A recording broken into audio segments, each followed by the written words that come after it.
Welcome to Popcorn Psychology, the podcast where we watch blockbuster movies and psychoanalyze them. My name is Brittany Brownfield, and I'm a child therapist, and I'm joined by Ben Stover, individual therapist. Hannah Espinoza, marriage and family therapist. We are all licensed clinical professional counselors, also known as therapists, who practice out of Chicago. Even though we are licensed mental health professionals, this podcast is purely for entertainment purposes and to fulfill our love of dissecting pop culture in all forms. Please remember that even though we are all licensed therapists, we aren't your therapist. If you are struggling with mental health symptoms, please find a local mental health provider.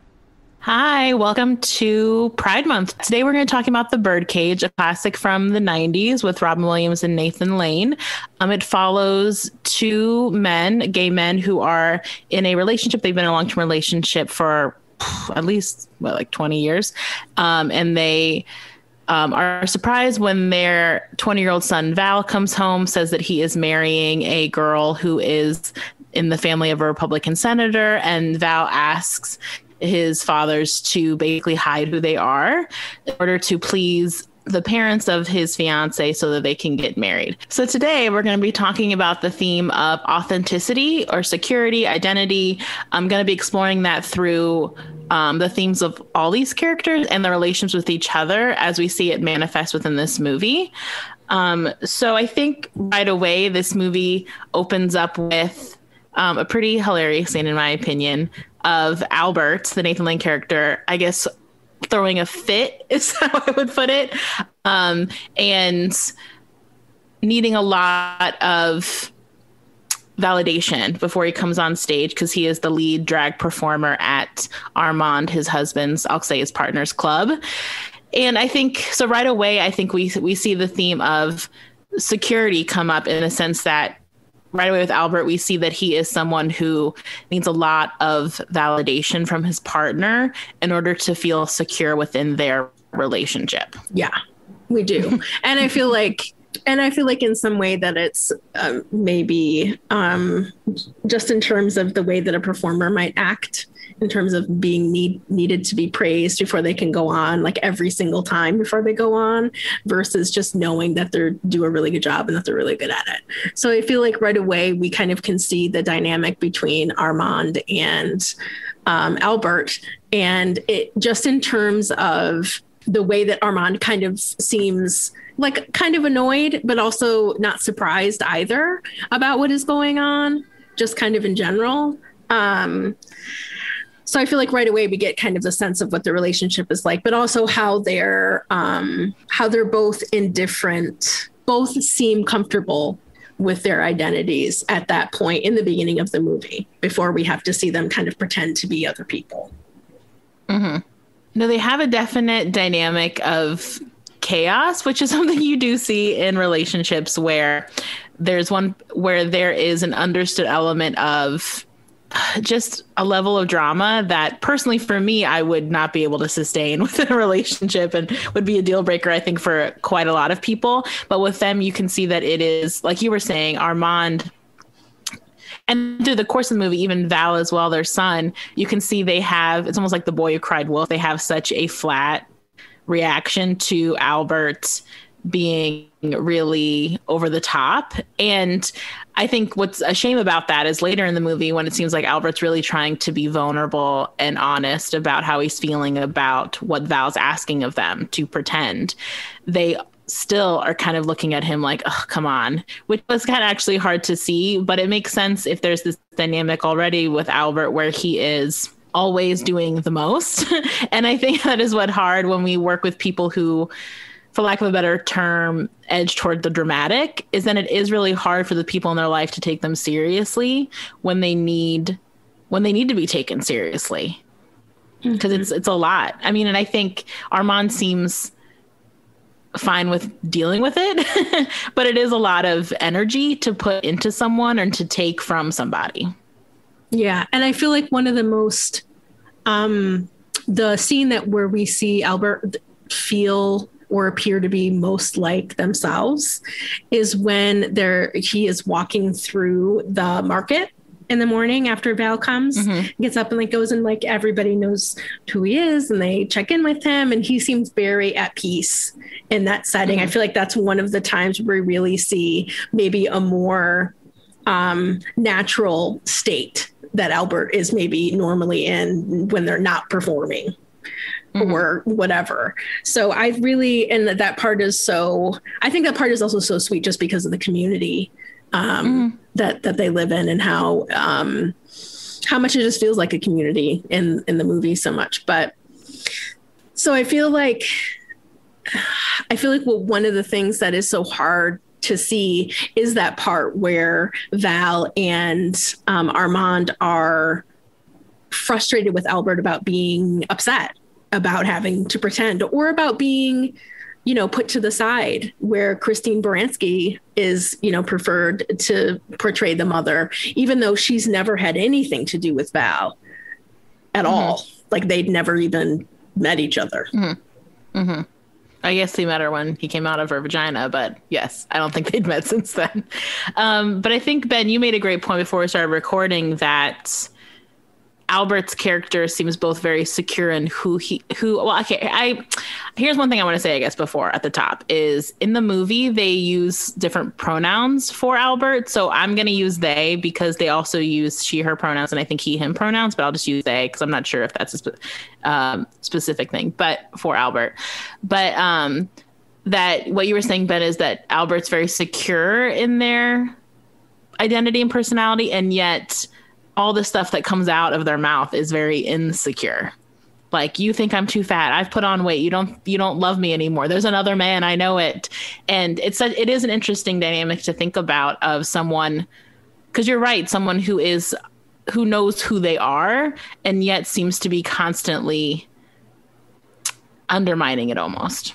And I think what the central theme of this movie is that when you ask people to step outside of who they are, that then they start acting, and that becomes such an impossible task because it consumes so much energy to be someone who you are not, that it is unsustainable. And I think what we see in this movie is two people who have become very comfortable in managing the authentic versions of themselves in Armand and why did his name just leave my head? Albert.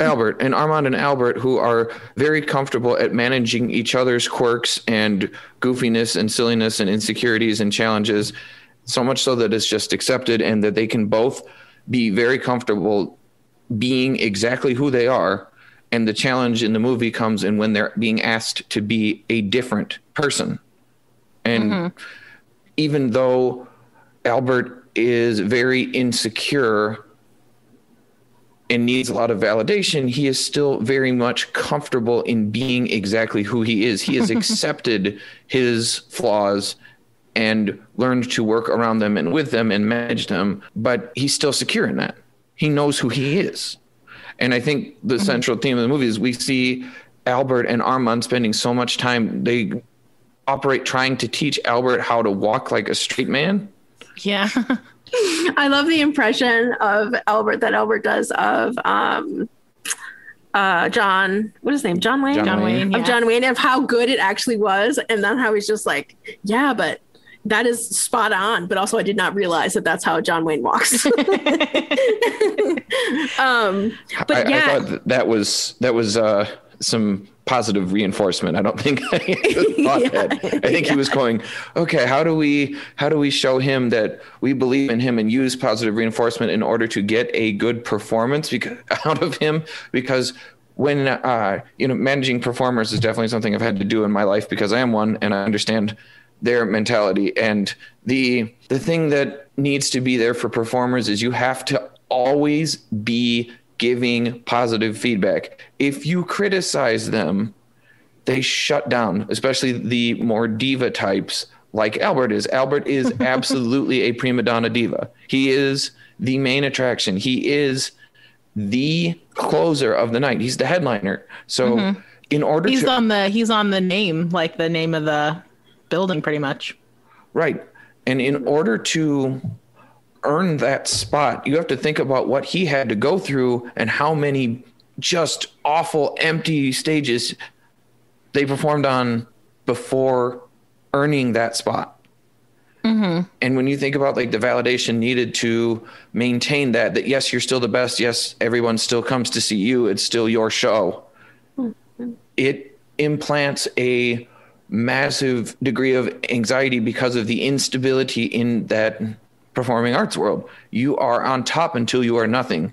There's so many movies and shows that are about that. Like, look at the Phantom of the Opera and how we see Christine's character supplanting the prima donna in that show. I forgot her name, but like that's like the subplot of the film is the Phantom's trying to supplant their. I mean, it was a musical before it was a film, but sure.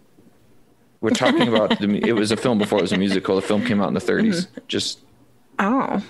Oh, I didn't realize that. Yeah. So, bam, come at me, bro. But that happens in that. It happened in Black Swan, where we see Nina taking over from, I forgot the Natalie other Portman. Right. We see Natalie Portman taking over. For Winona Ryder. From Winona Ryder. Right. Mm-hmm. And when you see someone in a position like Albert, he's going to be this unstable person in need of validation constantly, but he's going to also be secure in who he is and knowing that he is that person. That is who he is. And Armand is also very much accepting of that and understands the chaos train that comes with being partners with someone like that. Well, and I think, you know, in terms of you, I guess I don't know if you meant it this way, but I was just thinking about the anxiety that shows up with Albert in terms of like his whole premise from the beginning of the movie is because Armand bought white wine. Instead of red wine. And that was and he's been thinking about that for like hours. Yeah. Like that's the whole, and just how when someone does need a lot of validation, they also can pick out things and make a whole story about something that may not be true at all, which in this case, it definitely wasn't. And also, and another piece of that I think is kind of interesting too, in terms of their relationship, is that Armand also seeks a lot of validation from his son, Vale. And not like overtly, not like it changes the way he feels. I don't think it's like a heavy weight if he gets a response from Vale, but he does, he definitely checks in several times and is like, really? Like, do you really think that? Do you really feel that way? He definitely is doing some checking in terms of, and it could be just his role as his parent in general. Well, I was going to say, I think the kind of thing that throws a cast over both of these characters is the fact that they are gay men in the 90s and currently in the 90s. And so Armand says that he's 50. I'm assuming Albert's around the same age. And so they grew up in like the 60s and 70s. And so they does seem like they have found a really solid community in South Beach, that they are surrounded by their peers. They seem like you were saying, when Albert's around like the market, like they're with their people, they found their community, they found their chosen family, which is all fantastic. But I think there's probably still, I don't know how there can't still be the influence of the fact that they grew up gay in a time when it is difficult, you know, to be gay. It's still difficult now. And so I wonder with both those characters, if that, I don't know how that can't be a contributing factor of like, I'm secure with Armand, I'm secure within our community. And also I like with Albert, I wonder if it's like, if I'm not with Armand, I don't know who I would be with. Like, this has to keep, if there's insecurity around my position within my community, because if I don't have that, I don't know what I have. And that could be some outlying anxiety. Also just the anxiety of getting older. But I think too, with Armand, what made me think about this when you're talking about Val is I wondered too, and he brought up this later in the movie, of like what we put him through growing up, like to be a son of two dads in like the 70s and 80s, you know, because he's 20 and 96. And so I think there is some probably anxiety and maybe shame or guilt for what he might have inadvertently put his son through by othering him, even though they are in that community, South Beach. I assume they've been there probably all of Val's growing up, but he does make that comment in the end that I think it makes me think of what you just brought up, which is that I don't know how that can't color that relationship. And also, like, he went away to college, he's in a frat, like he's choosing a lot of very heteronormative straight things to do. And so I wonder if also that indirectly causes anxiety within Armand of he's doing a lot of things that are maybe different, or like he is identifying so straight. And does that mean something? And now he's choosing to marry someone who's from a hella Republican family and wanting us to change for that. Like, I don't know how that can't be anxiety provoking and bring up maybe all these deep insecurities that Armand might have been holding on to. Yeah, absolutely. I feel like, and I feel like in terms of, to kind of move on to some of the other characters, even the idea of the worry that Val has of, you know, making her parents like him and be happy with him so that they'll let him marry their daughter, and how his anxiety about that and about his family and how is he going to present them. And Barbara, I think, is the same. Because it's clear that she does know the truth about his growing up. I think that part of, you know, why this is a central theme is because it's not just with Albert. It's also with it's with Armand, and it's this 20-year-old son asking them to act completely different, and how I know one thing that me and you commented on, Brittany, was that how unfair that is to ask for him to ask of his family. But also just knowing that he is, because the age that he is, that would feel like something that felt doable. So then we kind of jump into the part of the movie where there's all this training for Albert and in some ways even Armand, in terms of, and then the whole clearing out of their apartment. I mean, like, they go to so many lengths so intensely in order to prepare for this meeting of these other parents who we have another, you know, identity problem with the dad in terms of him being worried about being connected to this other senator. So it's like everybody that ends up at the dinner table is in some different kind of place with their identity and or with proving the kind of identity that they have to the world in general. Well, everybody's being asked to be inauthentic. Yeah. And to conceal, except the senator, really. He's very much secure in who his identity is, but that's set him up in the central conflict that if his daughter is marrying into this family, he's going to have to be accepting of that or choose to reject her. And does he adhere to his social persona, or does he adhere to the dad and husband he wants to be? And that sets up central conflict. So we see this clash of identity and people being asked to be inauthentic, and the amount of energy that takes from every single character, that it's a drain on every relationship, all because everyone is trying to put on this front to be someone that they are not. And I think we see that so well illustrated in especially the energy that we get shown that Armand and Albert have in who their identity is they're just floating around, knowing everybody, being central figures in the community, out loud and proud, especially at a time where that is difficult to do. 96 is still in the midst of AIDS craze. And yeah, it's still, like, just got off of like Republican presidents, you know, the Don't Ask, Don't Tell thing got signed, which was supposed to be inclusive, but was still telling people to be secretive about who you are. 96 is the start of the second term of Clinton here. Oh, was that 96? I thought 92 he started to 2000. Oh, I thought 92 was H.W. Bush. H.W. I think was 89 to 92. Okay, you're probably right. I'm sure you're right. I could, because it was Gore and Bush in 2000. Gotcha. Okay. So this is second term of Bill Clinton, but this is still where. Oh yeah, because he brought up Bob Dole, and Bob Dole, it would have been Bush running again. It wouldn't have been Bob Dole if it was not Clinton's second term, if that makes sense. Right. So we see all of this happening in this time period where, despite all of that, they have found a community where their thing, and then the central conflict of the film gets set up when the son comes in, and because of the incoming potential father-in-law's beliefs and views. He's asking his dads to be someone other than they are, to conceal their identity. And then everyone is playing this game where they're acting and putting up a front. And the only person who ends up comfortable with all of this is the actor. That's true. As soon as he starts learning that he can play a role, and he starts playing the role that he is most comfortable with, which is being in drag, he starts thriving. And I think that is... And he says some mean stuff, too, when he's playing that character. He does. But I think the central theme of this movie is looking at, like, how much it takes to be someone you are not, and how futile an effort that is, because it's all going to come out anyway.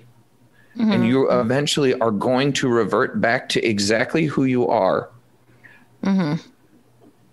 That it's impossible. It's an impossible ask to ask someone to be someone other than they are. And yet people try this all the time. We try to be someone other than who we are, to put up a front, to please family, to please old world family members we have, or the old school, or the conservative belief, or the liberal belief. People try to conceal parts of who they are from other people for the sake of making family dinners go well, or making the initial meetings go well. And we see the son asking his dads to completely erase everything about their identity as gay men who are very secure in who they are and what they do and how they do it and what they do to make money, live, thrive, and survive, and be authentic to themselves. And we see him now asking them to erase all of that. Yeah, and it's so sad to see, because also, I mean, this could just be Albert being Albert, but like I think I'd mentioned earlier, I'm not sure if he's just acting out or if he really feels insecure about his relationship with Val. He seems very secure in thinking of him like Val as like their baby and, you know, his baby boy, and crying over the baby book. And Albert does make comments like to Armand, "You can't stand sharing your son with me," you know, wanting to do this for Val. You know, I can't imagine that it doesn't feel like somewhat of a shaky relationship to not be the not just not be the biological parent, but have no real parental rights over this child. Like, obviously, you know, Val refers to Albert as his mother later, and, you know, refers to Albert as one of his parents. But I can't imagine there wouldn't be some innate insecurity in that. And so then to have it be challenged and wanting to please Val, it makes sense to me, like how insecure making that would be. And you're right. Then you try to be inauthentic, and it's so, I mean, like we've mentioned, we see Albert trying so hard to, I think one of the things that makes me sad is when they're wearing the suit, and they have the pink socks, and they're trying so hard to be what Val and Armand want. And when they point out the socks, they're so critical of him. It's like, of them, it's so hard to watch. And Albert's like, well, we can't have a hint of color. They're trying so hard to still hold on to a piece of themselves, because you're right, they are very secure in who they are and want to be themselves so much, which is great. And just watching Albert just continually be scolded for being authentic is just so heart-wrenching. Well, especially, like, think of even with the Pinky, when they're out, like, having tea, and he's trying to, like, undo all of his mannerisms and turn him into a straight man, as opposed to this, you know, like, very secure drag performer who is very comfortable in his identity as a gay man who makes his living as a drag queen. You know, that's what he does. That is his thing. He is a drag performer. And as such, he has, you know, some very opposite traits to what a traditional masculine male identity would perform as. And watching him have to try to be mindful and undo all of these things that are just natural to him is really painful. And I think something that we see is in Robin Williams' brilliant acting is when he tells his son, "I need you to not talk to me right now for a little while." Yeah. After his son asks him all this, and they start going through all this, and he's trying to embrace all of this, is because he realizes the cost and the amount of energy and effort it's going to take to make Albert even appear remotely masculine, which he is not. And also, and he's asking him to come be counter to who he is. Yeah. And what a heart-wrenching ask that is. And you see Armand struggle with that because he goes back and forth about it. You know, he says, okay, I'm going to get Albert out of the house. And then he goes to Val in the suit and he's like, Albert's coming, so you better deal with it. And Val's like freaking out. And so, you know, a big part of this too, and which is a part of identity and security, is values. And Val is really asking Armand and Albert to go against their values, which is really, it's a heartbreaker. It is. Well, what happens when you do that to someone is you're asking them to abandon all of the tools in their toolbox that they have developed to handle situations. We all walk into situations with a toolbox of skills to solve problems. And when we're feeling secure, we know that whatever tools that we have in our toolbox can be applied to most situations. And we know that no matter what comes up, we'll have the right tool to draw from. When you take that away from people and put them in an environment where they can't be themselves and have those tools available, they now are walking into a situation with no tools and being asked to solve problems with completely foreign set of tools to use to solve the problem. And now they don't have them. And I feel like, and that's how I feel like it escalates so quickly with Albert, right? Where like, first they're just talking about regular things. And then it just like comes right down to talking about gay people and AIDS are fake. And we should just kill the mothers of the women who are waiting to have abortions or whatever, like how it goes so sideways so quickly. I mean, alcohol is definitely a part of that, but it's also just playing that role where it just keeps going and you're just waiting for the other person to like step in and say their line, and nobody is stepping in to say their line. So they're just constantly kind of like just continuously going. And I think one of the things that me and Brittany talked about when we were watching it is how unstable this is. And how it makes absolutely no sense to be able to sustain this presentation in any way. How yes, it's difficult for the one night, but to do anything further than that is just completely and utterly out of the question. I was gonna say Armand starts drinking like a fish. Him and Val really start hitting back the Glenlivet whenever they are in the kitchen area behind the scenes. I think that it shows something interesting is that we see Albert struggle so hard to be someone he isn't.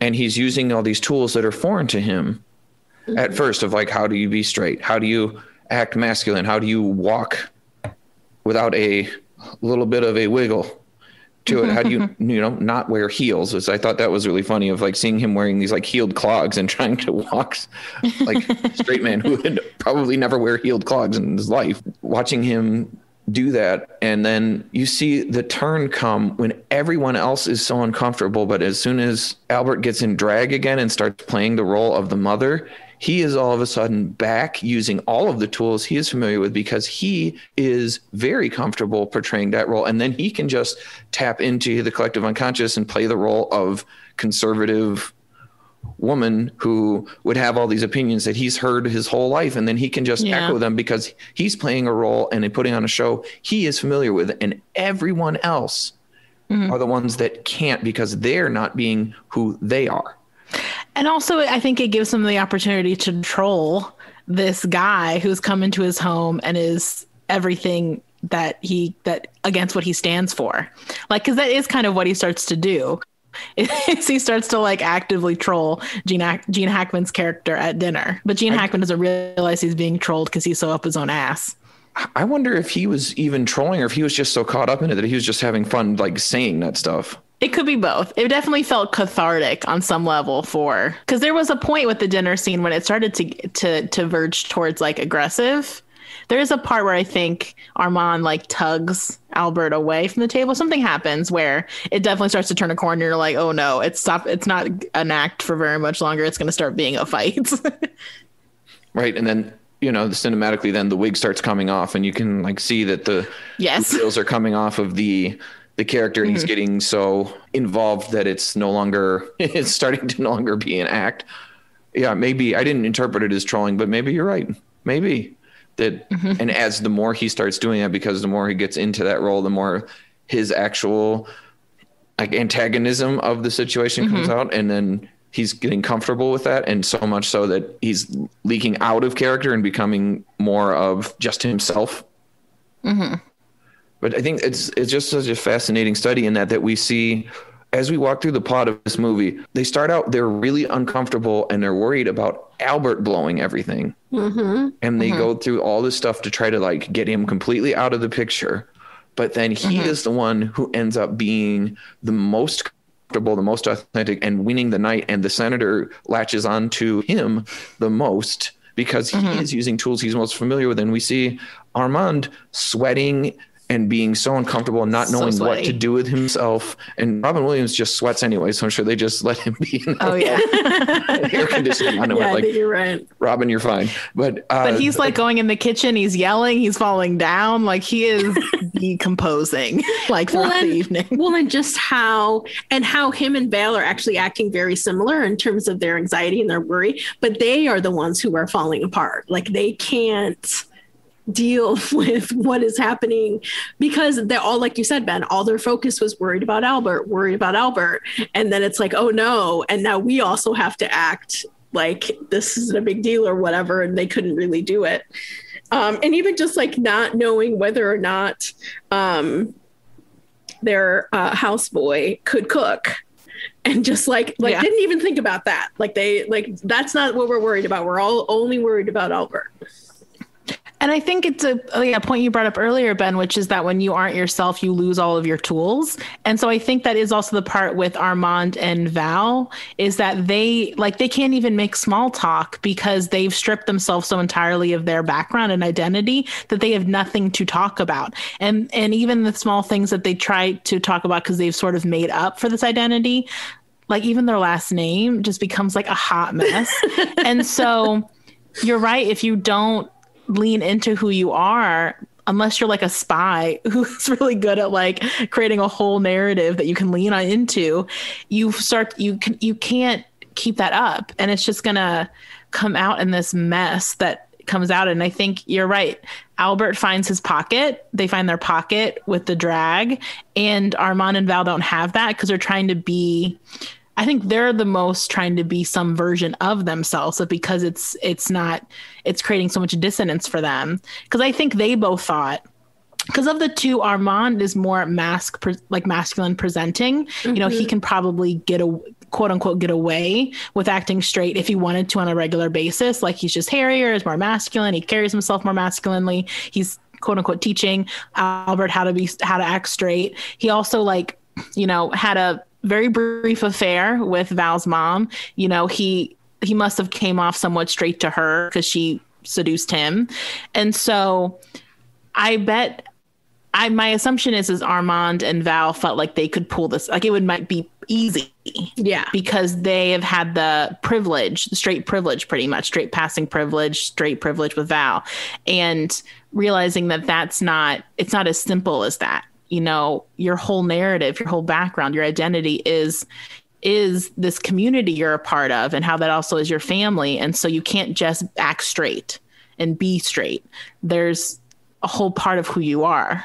Right. And in that being so, I'm trying to think of the right word, but it's so encompassing that our identity all encompassing. It's so all encompassing to our being that trying to mute it is so exhausting that it can't be done. And the only options you have are to essentially shut down, and that you can't suppress yourself, and it's just impossible to try. And that the thing that I think I want people to take from this is listening to this is that recognize the times that you are doing this, you're trying to put on some kind of personality armor where you put on a show and be someone other than who you are, and how absolutely impossible that is. And that in those times that where you try to be someone else or something else so that the people you are around like you end up either becoming someone you don't like at all, or you end up completely exhausted and fail anyway. And that everyone just thinks you're weird. Mm-hmm. Yeah, I listened to this podcast called Los Culturistas, and it's two gay men, Matt Rogers and Bowen Yang, and they use the term drag anytime someone's trying to be something, so they're like, so in the sense that you have to be confident in your drag.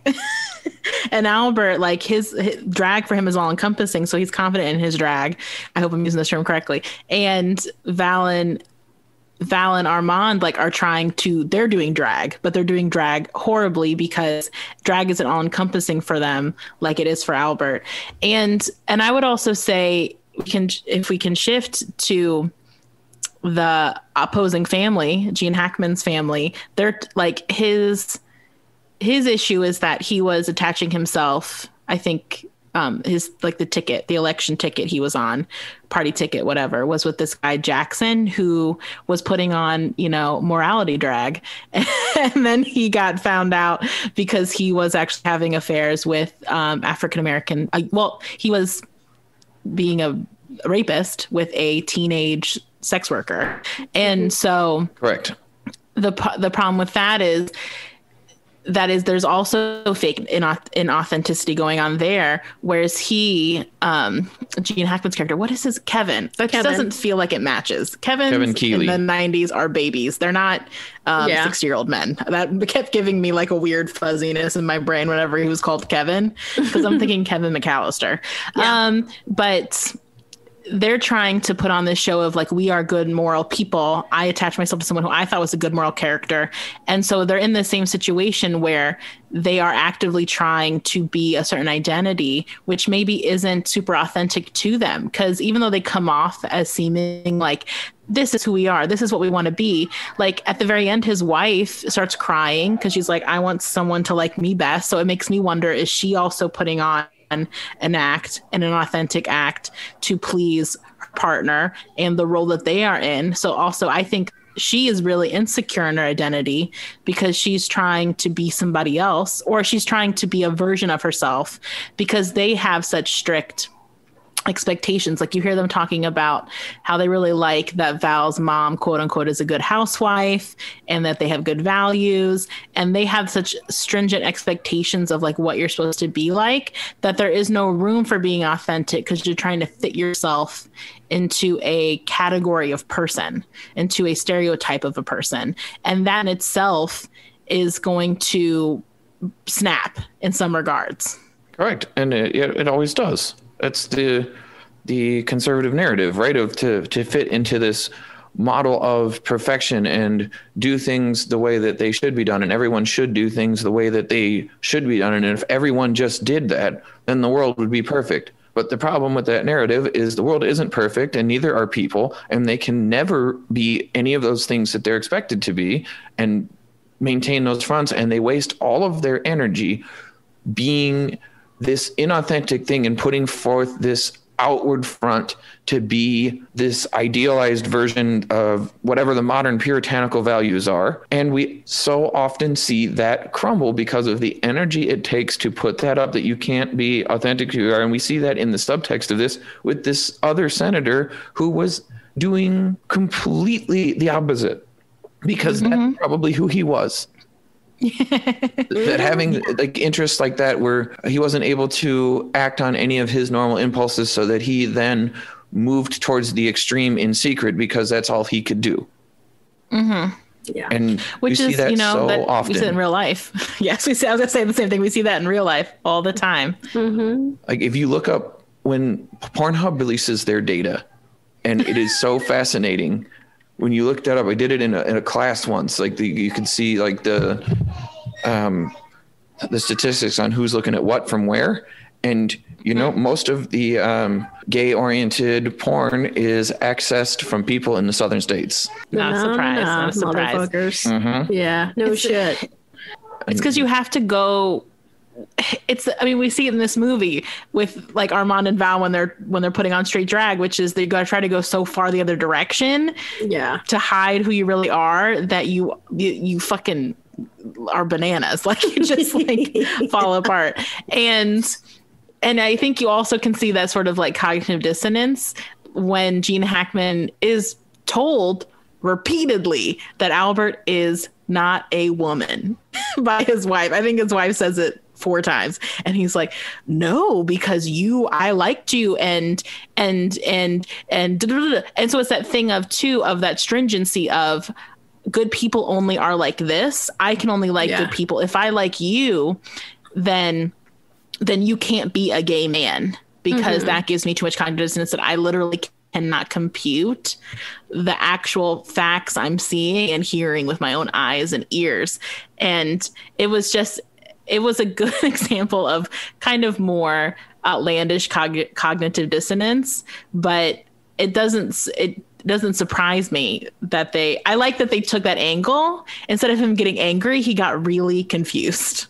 It was great. It was so great to see that, like, they're really pointing out that the general infeasibility of maintaining this narrative, that the pressure that the conservative belief structure, the extreme conservative belief structure presents, that everyone should adhere to this model or they are therefore invalid.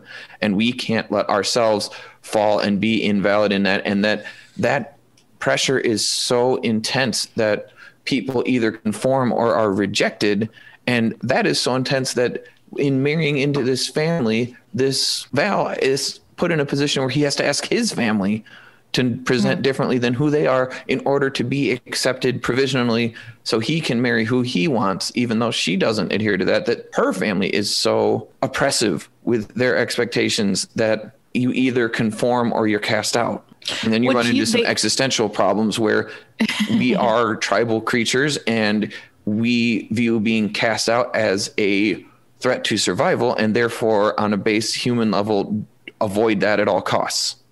And I think the ironic way that comes out as well is not before like the dinner, when they're all like chit chatting on those weird like cathedral chairs that they have in their like sitting area, the giant crucifix.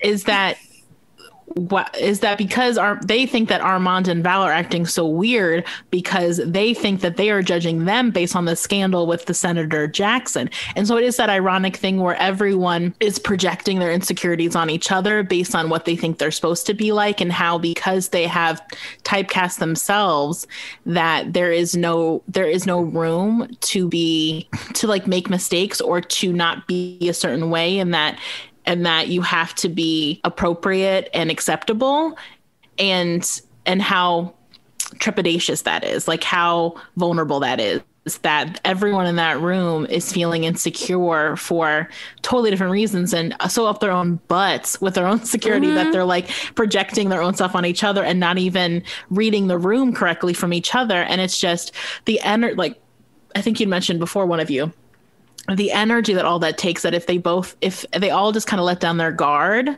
which they do it by the end, that everything can be okay. And we all can just like each other, I guess. Why can't we all just get along? Maybe that's where I'm getting. That would just talking about like the ability to be role flexible or not. Right? Like when you're your authentic self, you fluctuate in between identities. You have some identity fluidity. There are different aspects of yourself. And when you are being asked to be a caricature, like we are seeing the senator ask his family to be, and especially his wife, we also, like when we're asked to be that, we lose all of the tools that we have. Maybe you don't need the same tool for this situation, but sometimes you can hammer a nail in with a wrench if you need to.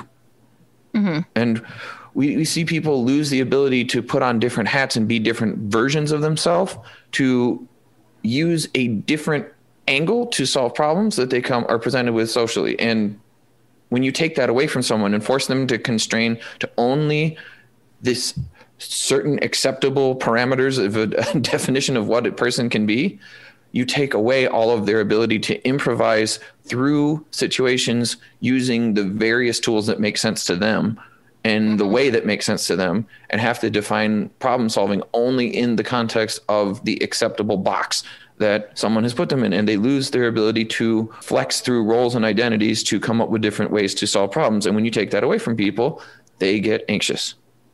And Gene Hackman's only tool is hiding. Like he's going down up and down the ladder through the orchard to get it out of their house. Like even at the end, he's hiding by being a drag performer himself. And so there's still that his tool. Because I mean, it's only the movie takes place over like 3 days, so you know we can't really expect a huge like character arc for Gene Hackman's character. But even to the very end, though it is in a more accepting way, he's still using his main tool, which is I have to hide certain parts of me in order to be acceptable across the board or to the public. Right. And remember, we're at a point in time, we are still in this movie. We are 14 years from when it was DACA? From when gay marriage passed. Yeah. What's that called? I can't remember. DACA is the Dreamers thing, right? Mm-hmm. Right. Because yeah, I know what you mean. That passed in 2010, right? Mm-hmm. Mm-hmm. Yeah, I think so. Somewhere around there. So we are still many, many years away from when it's even remotely considered a legal thing for people to be able to marry or to have. Which they make clear with the palimony stuff. Right. That they're not married. They have a family together. But I think there's little to no doubt that Armand and Albert would be married had it been legal to do so. Yeah, absolutely. Yeah. And we see like Senator Keeley have to struggle with that. He's about to give permission for his daughter to tie into a family that is the antithesis of what his brand is. And I think his wife being constrained to the role she is starts to see through that. And that's where she starts yelling at him and getting angry with him that they're always playing this role that they're feeding into. How do we make the caricature of Senator Keeley as opposed to whatever his first name, Kevin, as opposed to Kevin and Louise, yes. being people, but they're not allowed to do that. They have to be Senator and Mrs. Keeley, and they have to present the brand of Senator Keeley at all times, especially during an election time. And that consumes his entire focus to the point that he can't be an authentic husband or father and be present, that everything has to conform into the narrative of what Senator Keeley's family would be. Mm-hmm. And the pressure that creates on the family system is immense. And also like the pressure of like reporters, he's being chased around. Also, I'm sure he has a team of people who are constantly telling him, like you see in other movies, like Long Shot is a more recent example of like whole teams of people whose only job is to tell you how electable you are. And they break down every single part of you into how electable you are, like it's a science. And how can you be authentic when people are constantly, not to try to give this dude a pass, but how can you be authentic when you're in a role where people are constantly assessing every little dynamic of you? Like, who do you align yourselves with? What do you do on the weekends? Like they hijack Barbara's wedding to help their persona. Mm-hmm. And how fucked up is that? Well, and even the fact that they ask her to leave, like no, like we can't do this right now. Come with us, and she bends to their will because she is under the same guise that they are. That they have to be this version of this family for the public. Which we said that line. I thought like that struck me hard. I understand that you want to get married, but how many lives do you need to destroy to do it? And to be that closely aligned. Like enmeshed, because that's what it is. It's enmeshment, identity enmeshment, where your daughter can't make her own choices without it reflecting poorly on the family. And it's sad, too, because she turns to Armand and Albert and says, I would have really liked to have been a part of your family. Because I'm sure even though she's also playing a part and then pretending, she is probably really really excited to see their authenticity. And wow, what would that be like to really be in the family structure where you can be as loud as you want to be? Mm-hmm. Yep. I think clients that I have seen would use the word to be free. Yeah. Free to be myself and my authentic self. And the amazing things that come with that when you allow people to have role flexibility, that they can solve problems and manage social situations being exactly themselves, that the results you get from people are always better. And for people to yearn for that and to thrive in it makes sense. So on that note, I think I'm ready to move into treatment. What about you guys? I think the only last thing I want to say is for on Val's behalf is I think when I was younger and I'd watched this, I really thought he was such an asshole. And I think now that I'm older and watching this and realizing that he's 20 and how young 20 is an age where you are so trying to figure out your identity. And that can be wildly insecure just developmentally. And so I don't think he realizes what he's asking his parents to do by what he's asking them. And it made me really sad for him that he is asking something of his parents that's such a big, cruel thing in a lot of ways, and how shameful that will feel later when he reflects back on it when he's older, especially if he has kids of his own, of what he's asking of them. But I think I could have more compassion this time around because developmentally, identity wise, you're so reflecting your identity upon the people around you at that age because you're still pretty much a teenager, and how unkind that can make you. Yeah. Yep. And how cruel the culture of straight men is. It's awful.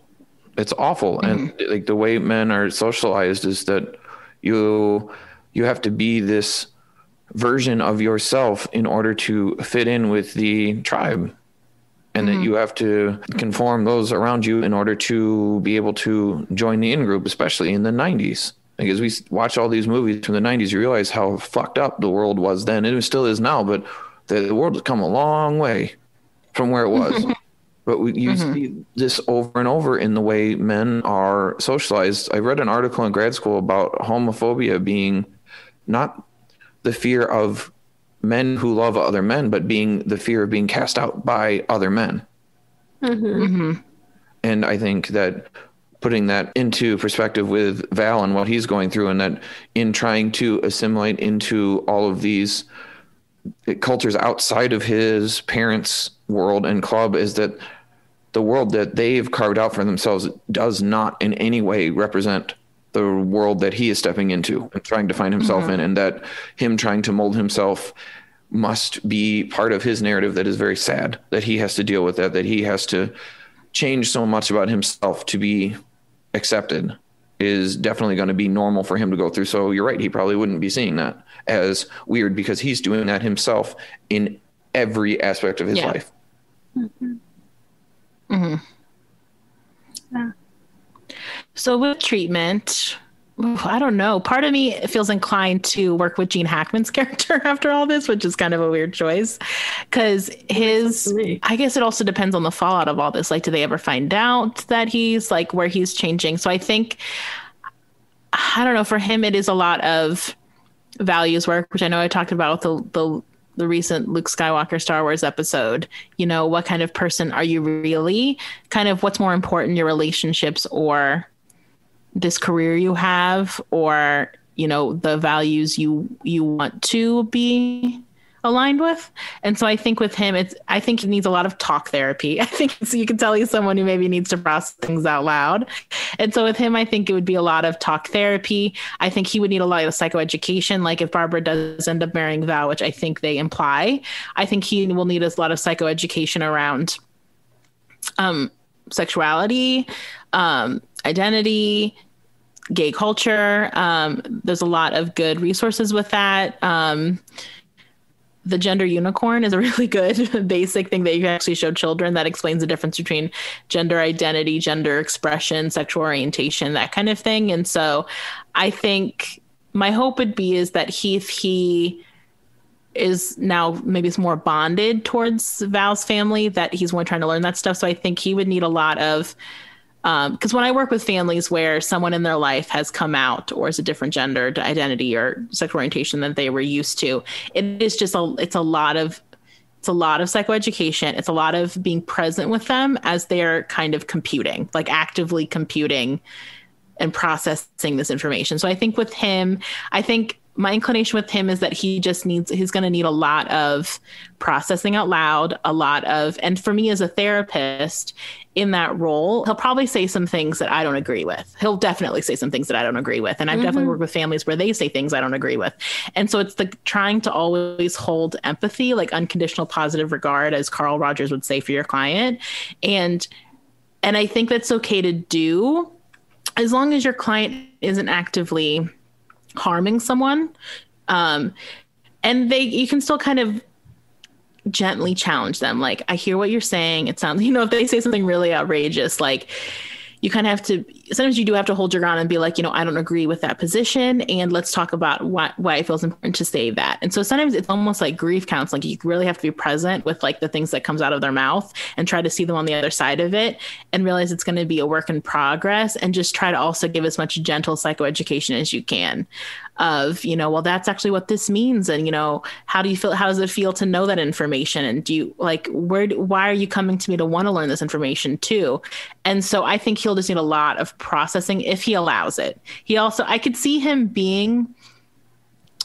going to therapy maybe, because he does seem like, I don't know. He could, I think his character could go either direction after this film. Truly. Yeah. Because a lot of his worldview has been blown to pieces. Like the Jackson stuff really threw him off his game. His wife's really challenging him. Now Barbara's really challenging him and marrying into a family that's so different from theirs.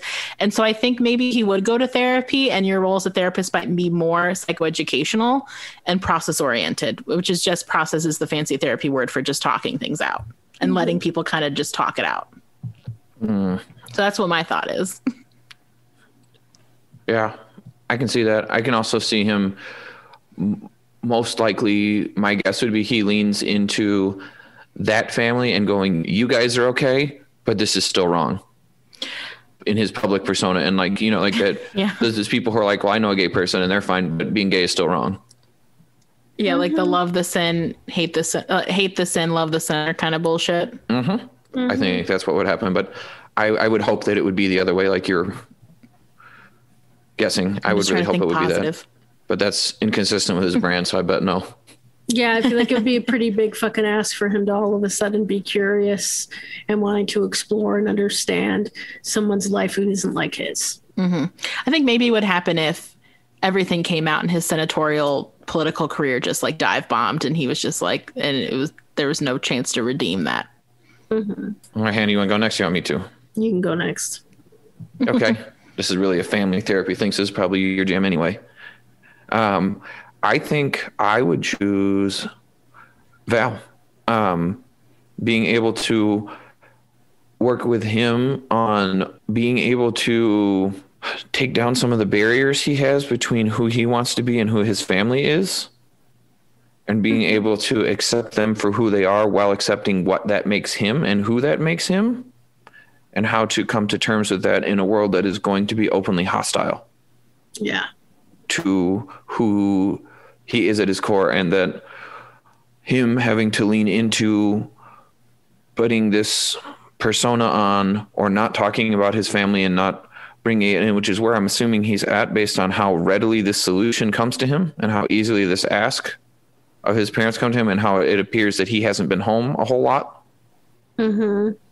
Lately. I think that he's probably been trying to forge his own identity, but trying to do so in a way that masks how he was raised in a house where he was brought up by two dads at a time when that was probably not that normal. Borderline unheard of, probably. I mean, I'm sure it happened. And there are many people, there were gay couples who had families, or people who realized that they were, or came out of the closet, or were comfortable with coming out of the closet later in life, and embraced their identity and sexuality later after they'd already had children and ended up getting divorced. And that's a story that happens all too often, is that people are closeted and trying to live one life to be accepted by their family and the world for a much longer period of time than they're actually comfortable with, and later in life allow themselves to embrace their actual identity. And I am sure that, you know, that, I mean, I remember I was alive at this point in time that was not something that was talked about. We're in the midst of don't ask, don't tell. Where we're trying to bridge the gap between it being absolutely unacceptable and it being something we just don't talk about and quietly pretend doesn't exist. And if you disturb my observance of reality, that then it's on you, that you got the reaction because you revealed that you were gay. And I think that he's probably trying to internalize that and that's the way he's been living his life, is trying to forge his own identity separate from that. So he's not prejudged by the rest of society that's not going to be in any way accepting or understanding of his reality and how he sees the world.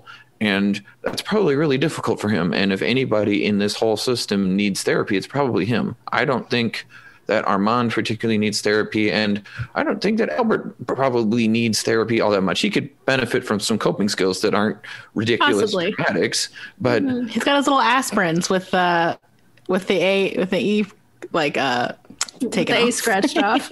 Right. But for him to be, like, say that he is someone who is in absolute need of therapy, like, I think he would do well with processing and having a place to talk about his insecurities and the things that make him uncomfortable and the realities of his profession. But I think of anyone who really, truly needs therapy in this, it's Val, because Val is coming out as he's a straight man coming from a gay couple, and trying to forge his identity in 96 would have been brutal. Mm-hmm. Just the amount of times that everybody would use gay as an expression, that was so just commonplace to use just gay as a pejorative, just a thing. People just used it all the time in common vernacular. It took a while for that to get extinguished. And at this point in time, that wasn't even a thought. Mm-hmm. And especially knowing that Val has probably been trying to cover this up or push that part of his family away so nobody sees it for his whole life, probably.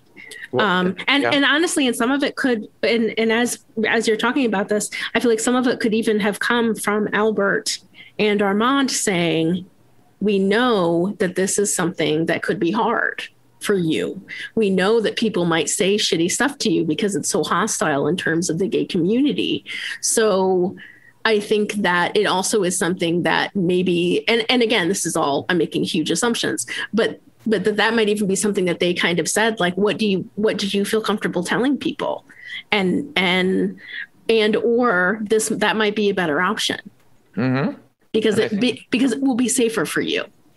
Which is true. Yeah. Especially absolutely. At that point in time. And it's sad that it's true, but it is. Especially at this point in time, I'm sure it was true. And they probably either had that discussion or he learned himself by getting beat up as a kid. And, school fights didn't die out until the 2000s, really, when the zero tolerance stuff really started stepping up. But people would just fight. Kids would fight more often than they do now then, and especially in the 70s and 80s. Mm-hmm. Absolutely.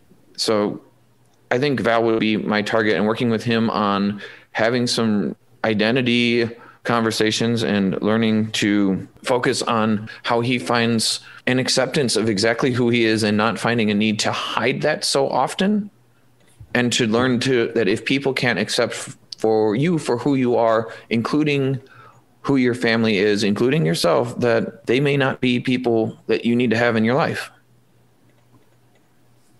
Yeah, absolutely. And that's a hard line to walk, to realize that I am who I am and I come from who I come from and I've made myself who I am, but I am not separate from that either. Like, I am and I am not. It is still part of who I am. Most of us don't want to be seen in terms of our parents, but we can't help but adopt some of their mannerisms and worldviews, even if we actively challenge against them. They're still in there, and you're going to struggle with that. But to be in a place where you can accept that is a pretty powerful place to be in, and I don't think he's there at all. It comes way too readily for him to be asking other people to just adopt the same narrative that he uses. Yeah. Mm-hmm. Without realizing the consequences it has on others or himself. So he would be the person I would go for. And it would be, a lot of identity and CBT work and working on how we reframe these cognitions about him not being good enough in his own world because of where he comes from, and that he needs to hide that in order to be accepted, and working with him on understanding all of that while introducing body-based relaxation so that he's not in a place where he's constantly evaluating threats. Absolutely. Absolutely. And I feel like in terms of family therapy, that it would be something that what I would want to do is help kind of repair some of the assumptions that are being made on both sides, helping Vale, kind of giving them a chance to open up and just freely talk about what it was like for Val to grow up, and also what it was like for them as his parents, and kind of give them a little bit of breathing room in terms of making assumptions all the time, and or feeling like it's something that they're not allowed to talk about, or feeling like it's something that they have to keep to themselves, or that they have to deal with on their own. Because this also would be something where I'm picturing, and again, as always, I make a lot of assumptions when we do the treatment piece.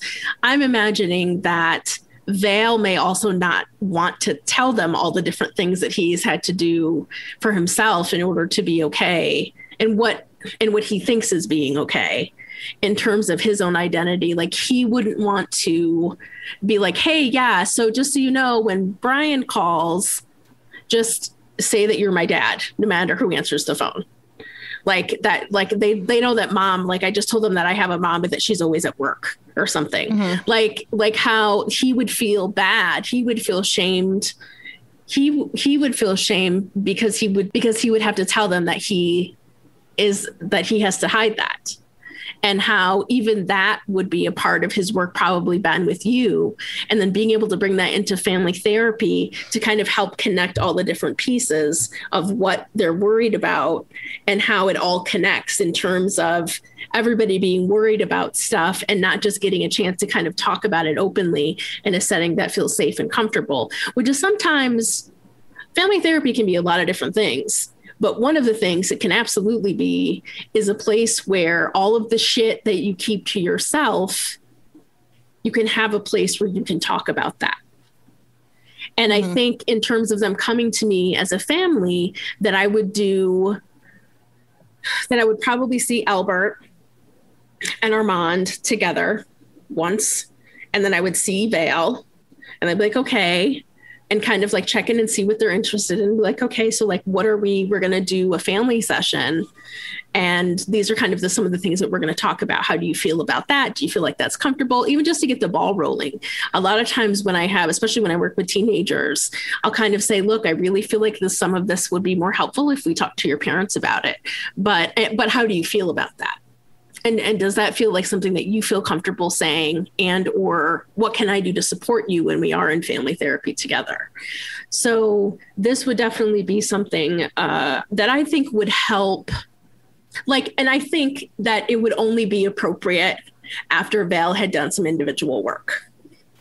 I agree about Armand and Albert. I don't feel like there's a lot of work to be done in terms of them accepting themselves and having a really strong support network around them and being in a place where they can be safe.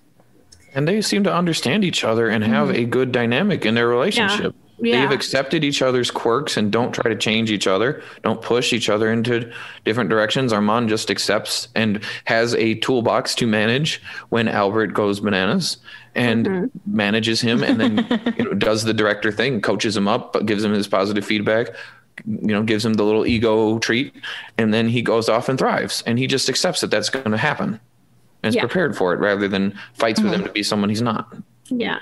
And so I feel like we could only do that family stuff after Val had worked more on his identity and felt more comfortable with who he wants to be and where he is, and getting to that part of himself, or merging some of those parts together that maybe have had to be kept separate. Like the Val who's at home with his dads, and the Val that's at school where everybody else has a mom and a dad, during a time when that isn't allowed. Like, that's against the law, essentially. Or it really was against the law, probably. Who knows? It's Florida. Oh, for fuck's sake. Jesus Christ. That fucking Forget place. That Miami is a part of Florida. Yeah, Jesus. So, I mean, I think that is what I would want to do. And I think another piece too would maybe be, there could be a lot of different pieces of this. I mean, we could have Barbara come in after they get married. Because here's the other piece that I just want to talk about briefly. When people have their own children, sometimes, or all the time, pretty sure, some things come up in terms of your expectations or understanding of what your parents went through being a parent. And I feel like if Val doesn't do some work with Ben in this case, right, that when he has his first child, his identity is going to go all over the place because he won't know how to merge into this new role of being a father to a child and they have two grandpas. like it's always going to be, the ribbon that is in his life is his life story. So, and that would be my concern for him, is that when he went to become a father, that he would have a really hard time with his own identity, that doing some of this work before that, I think would really help him have a smoother transition into fatherhood. All right. So we can merge into final thoughts. I can go first. I love this movie. I think I've seen this many times since it came out. This movie is so funny. I think watching it this time was the most I've ever laughed at it. I don't know when the last time it was I watched this as an adult. And so I think now that I'm older, like Albert was cracking me up. I mean, they were all funny. Like it was just like joke after joke. Are there some parts because, Hank Azaria is playing a Guatemalan. He is clearly not Guatemalan nor gay. And so that's not a hot look, but this movie does still hold a very tender piece in my heart, and I'll watch it again and again. Hannah? Yeah, I love this movie. I've watched it a lot of times. It's just funny. It's just a funny movie, and I love Robin Williams, and Nathan Lane is glorious, which is no surprise at all. And even though, and there's something about Hank Azaria's character that is very genuine in some way or another, that as a person of color, that I still really enjoy